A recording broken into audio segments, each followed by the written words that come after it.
講起散湯咧，呢個粉葛赤小豆煲豬骨咧，真係可以排到前五。屋企咧就煲咗幾十年，真係好飲得嚟，去濕又下火。今兩日咧又濕又冷，煲翻個赤小豆粉葛豬骨湯，好清甜嘅。依家啲粉葛咧特別清甜嘅，煲湯一流啊！粉葛咧將佢剁細塊，啲排骨頭咧凍水落鑊先飛水。嗱，記得一面飛咧，面撈走浮沫，咁樣先飛得乾淨嘅。飛好之後咧，直接轉去煲仔，粉葛咧都倒埋落去。跟住有健脾去濕嘅經典搭配，早上起床攰賴賴又唔多開胃嘅咧，快啲抹低佢。有我哋嘅少實啦、赤小豆、茯苓卷，仲有好理氣嘅陳皮，再加多幾粒好甜嘅無花果。呢啲搭配咧，我哋真係煲咗幾十年啦。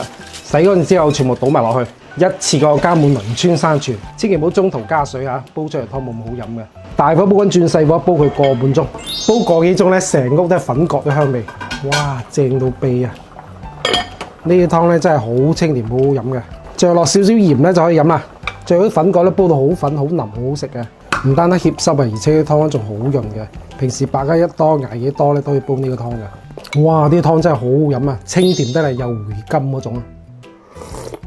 但係如果你濕氣重、神啊唔多好咧，快煲啲湯飲啊，超正！哇！煲完湯啲粉葛好粉好甜啊，加食完之後飯都食正。